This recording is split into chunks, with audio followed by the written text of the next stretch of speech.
വേറെ എന്തെങ്കിലും ഒരു വഴിയുണ്ടോ ആക്ച്വലി ഇതെല്ലാം ഉള്ളിൽ കയറാനായിട്ട്? By mouth. By mouth injection.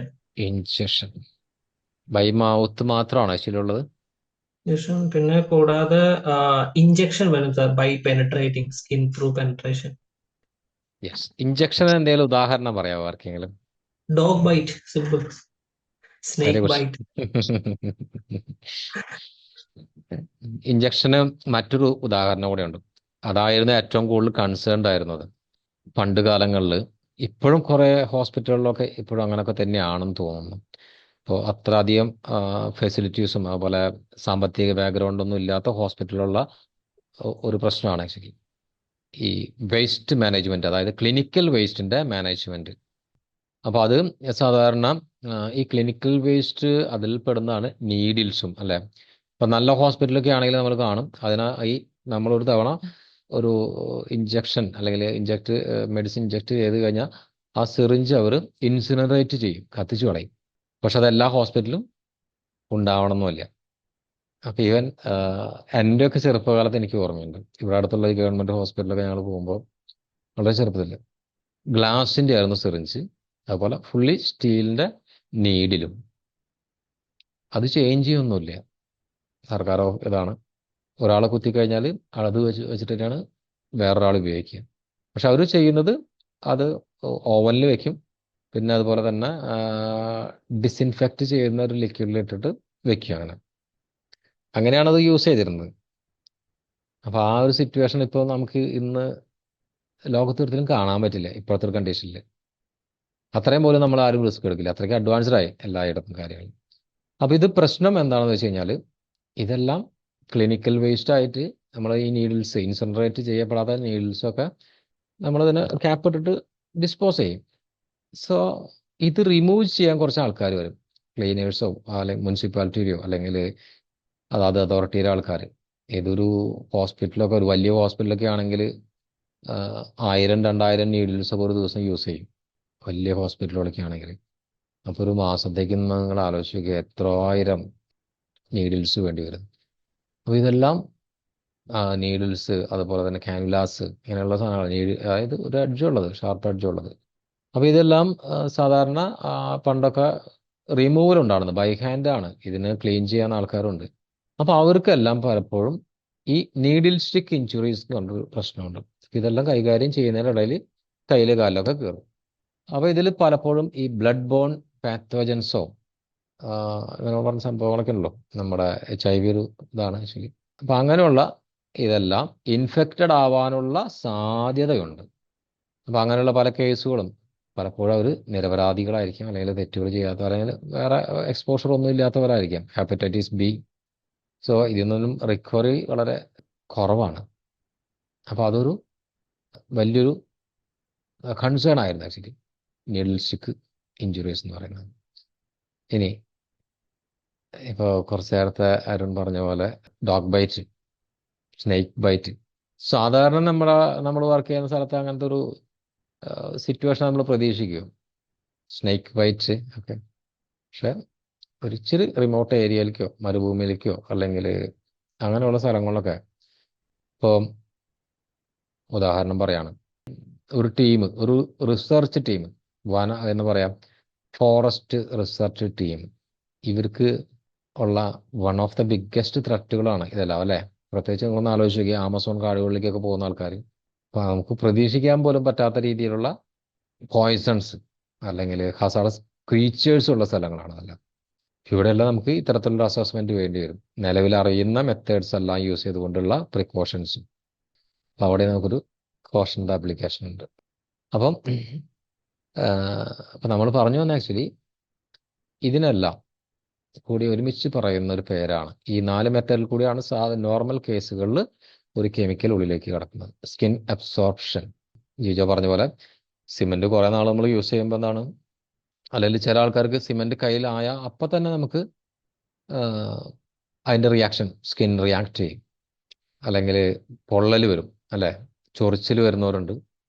അപ്പൊ അത് സ്കിന്നിൽ കൂടെ അബ്സോർബ് ചെയ്യുമ്പോഴാണ്. പിന്നെ ഇൻഹാലേഷൻ, ഇൻഹാലേഷൻ ഇഷ്ടംപോലെ ഉണ്ടാകും അല്ലെ? നമുക്ക് കെമിക്കൽസിന്റെ സബ്സ്റ്റൻസസിന്റെ കോവിഡൊക്കെ കൊറോണ വൈറസ് ഒക്കെ ത്രൂ ഇൻഹാലേഷൻ അല്ലേ. പിന്നെ അതുപോലെ ഇഞ്ചക്ഷൻ സാധാരണ നമ്മൾ വായിൽ കൂടെയാണ്. ഇത് അറിഞ്ഞുകൊണ്ട് ആരെങ്കിലും നമ്മൾ വായിലേക്ക് ഇടും, മീൻസ് കൊണ്ടുപോകും. ചാൻസസ് വളരെ കുറവാണ്. ഉം. അപ്പൊ എങ്ങനെയായിരിക്കും അങ്ങനത്തെ ഒരു ഈ ഇഷ്യൂ ഫുഡ് സംഭവിക്കും? അതൊക്കെ ഫുഡ് കഴിക്കുന്നത് ക്രോസ് യെസ്, ക്രോസ് കണ്ടാമിനേഷൻ ആണ് മെയിൻ ആയിട്ടും തോന്നുന്നു. ക്രോസ് കണ്ടാമിനേഷൻ എങ്ങനെയാണ് അരുൺ അതുകൊണ്ട് ഉദ്ദേശിച്ചത്?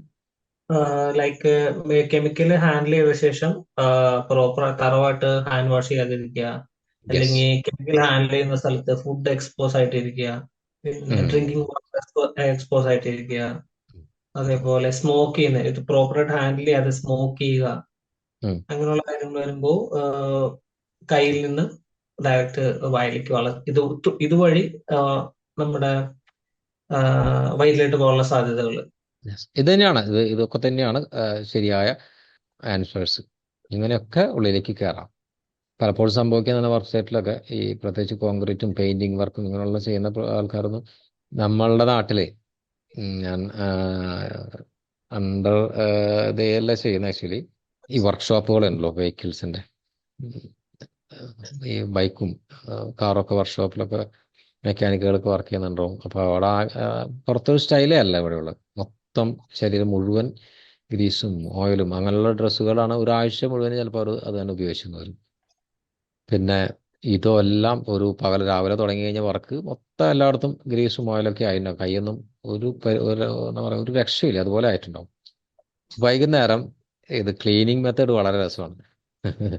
എന്തായിരിക്കും കൂടുതൽ എല്ലാവരും കൈ കഴുകാൻ ഉപയോഗിക്കുന്നത്? ഏറ്റവും ഡേഞ്ചർ ആയിട്ടുള്ള ഒരു സംഭവമാണ്. ക്യാൻസറിന് വളരെ പ്രോൺ ആയിട്ടുള്ള സംഭവമാണ് ആക്ച്വലി ഡീസൽ എന്ന് പറയുന്നത്. അപ്പം ഒന്നിനെ കളയാൻ വേണ്ടിയിട്ട് അടുത്ത് അതിനേക്കാൾ അപകടം പിടിച്ച ഒരാളെ ഉപയോഗിക്കുന്നു. അപ്പോൾ ഇത് ഉപയോഗിച്ച് കഴിഞ്ഞിട്ട് ജസ്റ്റ് ഒന്ന് വാഷൊക്കെ ചെയ്ത് ഒന്ന് കൈ സോപ്പൊക്കെ ഇട്ട് കഴുകി പിന്നെ ചിലപ്പോൾ ഭക്ഷണം കഴിക്കുക. ചിലരത് തുടയ്ക്കും, ഉണങ്ങിയ തുണി അല്ലെങ്കിൽ കോട്ടണൊക്കെ വെച്ച് തുടച്ച് കഴിഞ്ഞാൽ പിന്നെ ക്ലീനായി കൈ. അവർ നോക്കുന്നത് ആ കറുപ്പ് നിറോ അങ്ങനെയുള്ള സാധനങ്ങളൊക്കെ പോകുന്നതാണ്. പക്ഷേ ഡീസൽ ഇരിക്കുന്നത് ശ്രദ്ധിക്കില്ല. അപ്പോൾ ഇതെല്ലാം അടുത്തൊരു പ്രശ്നമാണ് ഇഞ്ചക്ഷനിൽ കൂടെ. പിന്നെ ഇഞ്ചക്ഷൻ നമ്മൾ കുറച്ച് നേരത്തെ പറഞ്ഞായിരുന്നു. ഈവൻ കോവിഡ് വൈറസിന് ഒരു ഇഞ്ചക്ഷന്റെ പ്രോപ്പർട്ടി കൂടെ ഉണ്ട്. എങ്ങനെയാണെന്ന് അറിയും? കോവിഡ് വൈറസിന് ഒരു ഇഞ്ചക്ഷൻ എന്നൊരു മെത്തേഡിൽ കൂടെ ആ ഒരു ഇതിൽ കൂടെ ഉള്ളിലേക്ക് കിടക്കാൻ പറ്റും കൊറോണ വൈറസിന് അല്ലെങ്കിൽ COVID-19.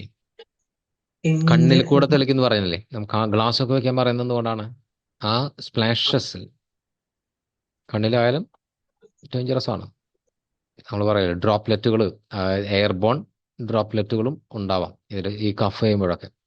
സോ കണ്ണിലാവാതിരിക്കാൻ നമ്മൾ ശ്വസിച്ചാൽ മാത്രം പോരാ, മീൻസ് എന്താ പറയുക, ഒരു റെസ്പിറേറ്ററി പ്രൊട്ടക്ഷൻ മാത്രം പോരാ, ഐ പ്രൊട്ടക്ഷൻ കൂടെ വേണം. അപ്പം അതുകൊണ്ടാണ് കൂടുതലും ഗ്ലൗസ് യൂസ് ചെയ്യുന്നത്.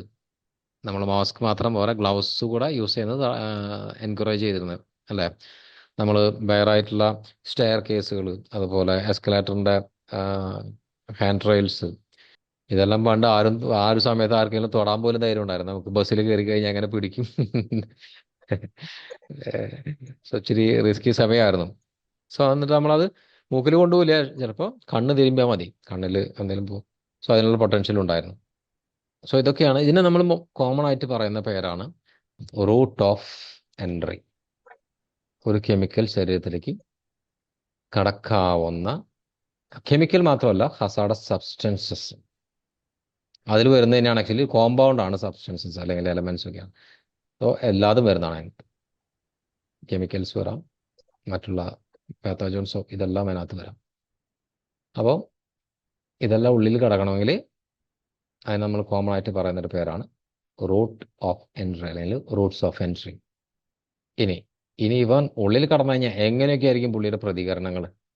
ആരൊക്കെ ആയിരിക്കും പുള്ളി ഉന്നം വയ്ക്കുന്നത്? റെസ്പിറേറ്ററി ഓർഗൻസ് മെയിൻ ആയിട്ട്. അപ്പൊ എത്ര ഓർഗൻസ് ഉണ്ട് നമ്മുടെ ശരീരത്തിൽ? റെസ്പിറേറ്ററി സിസ്റ്റം ഉണ്ട്, ഡൈജസ്റ്റീവ് സിസ്റ്റം ഉണ്ട്. അത് സിസ്റ്റാണ്. ഓർഗൻ എണ്ണം പറയാൻ, ഓർഗൻ എന്ന് പറഞ്ഞാൽ സിംഗിൾ ഫംഗ്ഷൻ ഉള്ള തന്നെയാണ് ഓർഗൻ എന്ന് പറയാം. സിസ്റ്റം എന്ന് പറയുന്നത് മൾട്ടിപ്പിൾ ഫങ്ഷൻസ് ആണ്. കിഡ്നി ഓർഗൻ അല്ലേ? ലങ്സ്, ലിവർ, സ്കിൻ ഏറ്റവും വലിയ ഓർഗനാണ് മനുഷ്യ ശരീരത്തിലെ. സ്കിൻ. പിന്നെ ഉള്ളത് സിസ്റ്റംസ് ആണ്. സിസ്റ്റംസ് ആണ് അരുൺ പറഞ്ഞ ആക്ച്വലി റെസ്പിറേറ്ററി, സർക്കുലേറ്ററി, അതുപോലെ ഡൈജസ്റ്റീവ്. ഡൈജസ്റ്റീവ്, റീപ്രൊഡക്റ്റീവ് സിസ്റ്റം, പിന്നെ ന്യൂറോൺസ് അല്ലെങ്കിൽ ഇതിനൊക്കെ പറയുന്ന സിസ്റ്റം എന്താണ് നമ്മൾ നെർവസ് സിസ്റ്റം അല്ലേ. ആ. അപ്പം കെമിക്കൽസ് ഈ COVID-19 ഏതിനാണ് കൂടുതലും എഫക്റ്റ് ചെയ്യുന്നത്? ലങ്സ്. ലങ്സ് ഓർഗൻ ആണോ സിസ്റ്റം ആണോ? ഓർഗൻ. ഓർഗൻ അല്ലേ. അതെ. അപ്പോൾ അതിനെ പറയുന്ന പേരാണ് ടാർഗറ്റ് ഓർഗൻ. അപ്പോൾ ആ ടാർഗറ്റ് ഓർഗൻ എന്ന് പറയുന്നത് COVID-19 ടാർഗറ്റ് ഓർഗൻ അല്ലേ. അതെ. ഇനി ആ COVID-19 ടാർഗറ്റ് ചെയ്യുന്ന സിസ്റ്റം ഏതായിരിക്കും? അപ്പോൾ റെസ്പിറേറ്ററി സിസ്റ്റം. Respiratory system. അപ്പോൾ നമുക്ക് ഇതിൽ കൂടെ നമ്മൾ മനസ്സിലാക്കി target organs and target systems. മിക്കവാറും എല്ലാ കെമിക്കൽസിനും ഇതുപോലെ എന്തെങ്കിലും പ്രോപ്പർട്ടീസ് ഒക്കെ ഉണ്ടാവാം. ഇനി വളരെ സിമ്പിളായിട്ട് പറയുകയാണെങ്കിൽ നമ്മുടെ നാട്ടിൽ 2 തരം സ്നേക്ക് ബൈറ്റിനെ കുറിച്ച് പറഞ്ഞാണല്ലോ. മൂർക്കം പാമ്പുണ്ട്, അണലിയുണ്ട് അല്ലേ. രണ്ടും കടിക്കുമ്പോൾ ഒരേ എഫക്റ്റ് ആണോ ഉള്ളത്? അല്ല. സോ അതിന്റെ എഫക്റ്റ് എന്താണ്? രണ്ടും വ്യത്യസ്തമായ സിസ്റ്റത്തിനും അതുപോലെ ഓർഗൻസിനെയാണ് ടാർഗറ്റ് ചെയ്യുന്നത്. ഇത് വളരെ കോമൺ, മീൻസ് വളരെ വിസിബിൾ ആയിട്ടുള്ള ഒരു എക്സാമ്പിൾ ആണത്. പിന്നെ ഈവൻ എമൗണ്ടോ ഇതൊക്കെ കൂടുതൽ ഈ വീനം എന്താ പറയുക, അതും ഒരു മാറ്ററാണ് ആക്ച്വലി. വൈപ്പർ അല്ലെങ്കിൽ അണലി ഗണത്തിൽപ്പെട്ട പാമ്പുകൾ വളരെ ഡേഞ്ചറസ് ആണ്. 25 മില്ലി ലിറ്റർ വരേക്കും ഒറ്റ ബൈറ്റിൽ അവർ ഇഞ്ചക്ട് ചെയ്യും. ഒരു പശുവിന് കുത്തിവെക്കുന്ന സിറിഞ്ചില്ലേ, എത്രയും വേണേലും കയറ്റാം അവർക്ക്. അത്രയും പെർഫെക്റ്റ് ആണ്.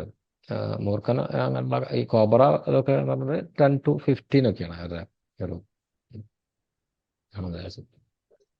സോ ഇനി ഇതിൻ്റെ ഒരു എഫക്റ്റുകൾ കുറച്ച് നേരത്തെ അരുൺ പറഞ്ഞായിരുന്നു.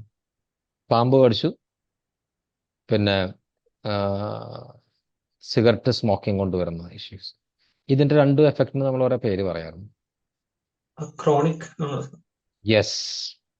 acute and chronic. Or local or systemic effect. Local and systemic effect എന്ന് പറഞ്ഞാൽ എന്തായിരിക്കും അറിയാലോ? അക്യൂട്ട് എഫക്റ്റ് എന്തായാലും പറഞ്ഞോ, ആരും പറഞ്ഞു. ഇമ്മീഡിയറ്റ് ആയിട്ട് വരുന്ന. ക്രോണിക് എന്ന് പറയുമ്പോൾ ഒരു ലോങ് ടൈം എക്സ്പോഷർ വരുമ്പോൾ may be it's like years, ഒരുപാട് വർഷങ്ങൾ എടുത്തു വരുന്ന ഒരു എഫക്റ്റ് ആയിരിക്കും. ഇതാണ് അതിന്റെ കറക്റ്റ് വേർഡ്. ഒരുപാട് വർഷം എടുത്തു വരുന്നത്. നമ്മൾ പറയാറില്ലേ ക്രോണിക് ബാച്ചിലർ ആള് വർഷങ്ങൾ കൊണ്ട് ബാച്ചിലർ ആണ്. അപ്പോൾ നാളെ ചിലപ്പോൾ ആള് പക്ഷെ ബാച്ചിലർ ആവണമെന്നില്ല, പക്ഷെ ഇതുവരേക്കും ആൾ ഇത്രയും വർഷം കൊണ്ട് ആള് ബാച്ചിലർ ആണ്. അതുകൊണ്ട് നമ്മൾ ആ ഒരു ടെർമിനോളജി യൂസ് ചെയ്യുന്നത്. അക്യൂട്ട് എന്ന് പറഞ്ഞാൽ അപ്പം തന്നെ കാണാം, സിമ്പിളാണ്. ഒരു സൾഫ്യൂരിക് ആസിഡ്, കുറച്ച് കോൺസെൻട്രേറ്റഡ് സൾഫ്യൂരിക് ആസിഡ് നമ്മുടെ കയ്യിൽ പറ്റിക്കഴിഞ്ഞാൽ തട്ടിക്കഴിഞ്ഞാൽ എന്താണ്, സ്പോട്ടിൽ നമുക്ക് പൊള്ളു അല്ലേ. സോ അതൊരു അക്യൂട്ട് എഫക്റ്റ് ആണ്. പിന്നെ സ്മോക്ക് ചെയ്തിട്ടോ അല്ലെങ്കിൽ അങ്ങനത്തെ ഒരു പ്രശ്നം കൂടെ, ആക്ച്വലി സ്മോക്കിംഗ്, ഈ ടുബാക്കോ അതും ഒരു സബ്സ്റ്റൻസ് അല്ലേ. സോ അത് പക്ഷെ നമുക്ക് അപ്പം തന്നെ ഇഷ്യൂ ഉണ്ടാവുമോ? ഇല്ല, സമയമെടുക്കും. ഇതുപോലെ ലോക്കൽ എന്ന് പറഞ്ഞാൽ നമ്മളെ ഇതിൻ്റെ ഉദാഹരണം പറയുകയാണെങ്കിൽ ആ ഏരിയയിലുള്ള എക്സ്പോസ്ഡ് ആയുള്ള ബോഡി പാർട്ടിൽ വരുന്ന ഇഷ്യൂസ് ആണ് ലോക്കൽ. പിന്നെ കുറച്ചുകൂടി ഇൻഡെപ്ത് ആയിട്ട് ഉള്ളിലേക്കൊക്കെ പോകുന്നതാണ് സിസ്റ്റമിക് എഫക്റ്റ് എന്ന് പറയുന്നത്. അപ്പോൾ നമ്മൾ ഇപ്പോൾ ഇതുവരെ നമ്മൾ എന്തെല്ലാമാണ് കവർ ചെയ്തത്? കെമിക്കൽസിൻ്റെ അല്ലെങ്കിൽ ഹസാർഡ് സബ്സ്റ്റൻസസിൻ്റെ റൂട്ട്സ് ഓഫ് എൻട്രി, അതുപോലെ അത് ശരീരത്തിലേക്ക് കടന്നു കഴിഞ്ഞാൽ എങ്ങനെയൊക്കെയാണ് പുള്ളിക്കാരൻ നമ്മളോട് റിയാക്ട് ചെയ്യാൻ പോകുന്നത്, പിന്നെ അത് ടാർഗറ്റ് ചെയ്യുന്ന അവയവങ്ങൾ, സംവിധാനങ്ങൾ അല്ലെങ്കിൽ ഓർഗൻസ് ആൻഡ് സിസ്റ്റംസ്, പിന്നെ അതിൻ്റെ ഒരു എന്താ പറയുക എഫക്ട്സ്, അക്യൂട്ട് ആൻഡ് ക്രോണിക് അല്ലെങ്കിൽ ലോക്കൽ സിസ്റ്റമിക് എഫക്ട്സ് എന്ന് പറയും. സോ ഇത്രത്തോളം നിങ്ങൾക്ക് ക്ലിയർ ആയി എന്ന് വിചാരിക്കുന്നു. ഇത് എന്ത് കെമിക്കൽസോ സബ്സ്റ്റൻസസോ എന്തും ആവട്ടെ, അപ്പോൾ അവിടെ നമുക്ക് ഒരു ചെറിയ കോഷ അസസ്മെൻറ്റും കാര്യങ്ങളൊക്കെ ചെയ്യേണ്ടി വരും. ഡോഗ് ബൈറ്റ് എന്ന് പറയുന്ന പല സ്ഥലത്തും കേരളത്തിൽ ഇപ്പോൾ ഒരുപാട് കോഷ അസസ്മെന്റ് ചെയ്യേണ്ട സമയങ്ങൾ ഒരുപാട് കഴിഞ്ഞു ആക്ച്വലി അല്ലേ? പല സ്ഥലത്തും ഈ ഒരു ഇഷ്യൂ ഉണ്ട് നമ്മുടെ നാട്ടിൽ. അപ്പം അതും നമ്മൾ ഇഗ്നോർ ചെയ്യാൻ പാടില്ലാത്തൊരു കാര്യമാണ്. നമ്മൾ എവിടെ പോയാലും നമുക്ക് ഏതൊക്കെ ഏരിയയിലേക്കാണ് നമ്മൾ പോകുന്നതെന്ന് നമുക്ക് ഒരിക്കലും പറയാൻ പറ്റില്ല. നിങ്ങൾക്ക് ഇന്ന് നിങ്ങൾ കൺസ്ട്രക്ഷനിലായിരിക്കും വർക്ക് ചെയ്യുന്നത്, നാളെ പ്രോസസ്സിലായിരിക്കാം, അല്ലെങ്കിൽ ന്യൂക്ലിയർ പ്ലാന്റിലായിരിക്കാം, അല്ലെങ്കിൽ ഹോസ്പിറ്റൽസിലായിരിക്കാം. സോ ഇത് നിങ്ങൾക്ക് എവിടെയും യൂസ്ഫുൾ ആണ്. ഈ ഒരു നോളജ്, കോഷനെ കുറിച്ചുള്ളൊരു ടിപ്പിക്കൽ നോളജ് ഉണ്ടാവുന്ന ആ അസസ്മെന്റ് എങ്ങനെ ചെയ്യുന്നത് അത്ര വലിയ സംഭവം ഒന്നും അല്ല ആക്ച്വലി. നമുക്ക് എന്താ പറയുക, നമ്മളൊന്ന് ശ്രദ്ധിച്ചു കഴിഞ്ഞാൽ നമുക്കത് വളരെ ഈസി ആയിട്ട് നമുക്ക് ഹാൻഡിൽ ചെയ്യാൻ പറ്റുന്ന ഒരു ടോപ്പിക്കാണ്. പലർക്കും അത് വിട്ടുപോകുന്നത് ആക്ച്വലി ഈ ഒരു കാരണം കൊണ്ടാണ്, ഇങ്ങനെ ഒരു ചെറിയ ഇഷ്യൂ ഉള്ളത് കൊണ്ട്. എന്താ പറയുക, ഇതിൽ ഒരു എക്സ്പോഷർ കുറവാണ് എല്ലാവരും ഇതെങ്ങനെ ചെയ്യുന്നത് എന്താണ്. അപ്പോൾ ഇത് നമ്മൾ ഡിസ്കഷനിൽ കൂടെ പറഞ്ഞു പോകുമ്പോൾ എല്ലാവർക്കും കുറച്ചൊരു ഐഡിയ കിട്ടും. പിന്നെ അതൊക്കെ ഒന്ന് പ്രാക്ടീസും ചെയ്ത് കഴിഞ്ഞാൽ അപ്പം അതിന് നമുക്ക് കുറച്ച് കോൺട്രിബ്യൂട്ടറി ഉള്ള അതായത് സപ്ലിമെൻ്ററി സോഴ്സ് ഓഫ് ഇൻഫർമേഷൻസ് നമുക്ക് ചെയ്തു പോകണം. എങ്കിലേ നമുക്ക് നന്നായിട്ട് പ്രാക്ടീസ് ചെയ്യാൻ ഇതിനൊക്കെ പറ്റത്തുള്ളൂ. ഇപ്പോൾ ഒരു സെക്കൻഡ് ഞാനൊരു പിക്ചർ ഷോ ചെയ്ത് നോക്കട്ടെ. Okay, show you some picture. ഞാനിവിടെ ഒരു സാധാരണ വർക്ക് സൈറ്റാണ് ഇവിടെ ഐഡന്റിഫൈ ചെയ്തത്. മീൻസ് നിങ്ങൾക്ക് കാണിച്ചു തരുന്നത് കാണാൻ പറ്റുന്നില്ലേ ഈ ബോർഡ്? സൂം ചെയ്യാൻ പറ്റും സാർ? സൂം ചെയ്യാൻ പറ്റും, പക്ഷെ ഇത്ര മതിയോ? ഇനി ഇത് ഔട്ടാവും, സ്ക്രീൻ ഔട്ടാവും. ശരി, ഇനി സൂം ചെയ്താൽ ക്ലിയർ ആണ് സർ. കാണുന്നുണ്ട്. ഓക്കെ. സ്ക്രീൻ ടച്ച് ചെയ്യാനും പറ്റുന്നില്ല കാരണം.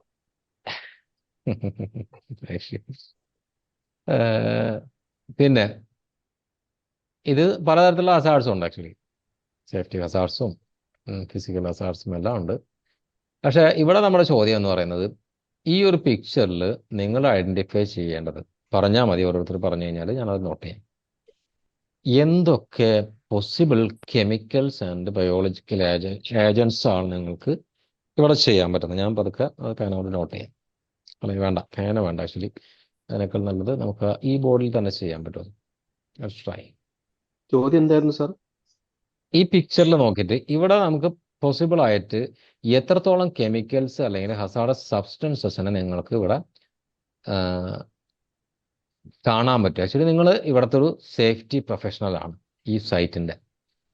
അപ്പോൾ കോഷ് എന്നൊരു അസസ്മെന്റ് നിങ്ങൾക്ക് ഇവിടെ ചെയ്യേണ്ടതുണ്ട്. അപ്പോൾ കോഷ് അസസ്മെന്റ് ഒരിക്കലും ഒരൊറ്റ സബ്സ്റ്റൻസസിനോ കെമിക്കലിനോ മാത്രമുള്ളതല്ല. അവിടെയുള്ള എല്ലാ ഹസാർഡസ് സബ്സ്റ്റൻസസും അതുപോലെ കെമിക്കൽസും ആണെങ്കിൽ നിങ്ങളത് ഇൻക്ലൂഡ് ചെയ്ത് അതിനെ വേണ്ട രീതിയിൽ കൺട്രോൾ ചെയ്താലേ നമുക്ക് കോഷ് കംപ്ലീറ്റ് ആവുള്ളൂ. അപ്പോൾ ഇവിടെ നിങ്ങൾക്ക് പറയാവുന്ന ഏതൊക്കെ കെമിക്കൽസോ അല്ലെങ്കിൽ സബ്സ്റ്റൻസസോ എന്തൊക്കെയാണെന്ന് നിങ്ങളൊന്ന് പറയും. ഞാൻ നോട്ട് ചെയ്യാം ആക്ച്വലി. വേസ്റ്റ് മാനേജ്മെന്റ്, പൂർ വേസ്റ്റ് മാനേജ്മെന്റ്, വേസ്റ്റ് സെഗ്രിഗേഷൻ ഇല്ല അവിടെ. അതൊരു ഹസാർഡസ് കണ്ടീഷൻ ആണ്. എന്താണ് പൂവർ വേസ്റ്റ് മാനേജ്മെന്റിൽ കൂടെ ജിജോ പ്രതീക്ഷിക്കുന്ന ഹസാർഡ്? അതായത് ഹസാർഡ് കെമിക്കൽ റിലേറ്റഡ് ആയിട്ടുള്ള ഹസാർഡ്സ് എന്തൊക്കെയാണ്?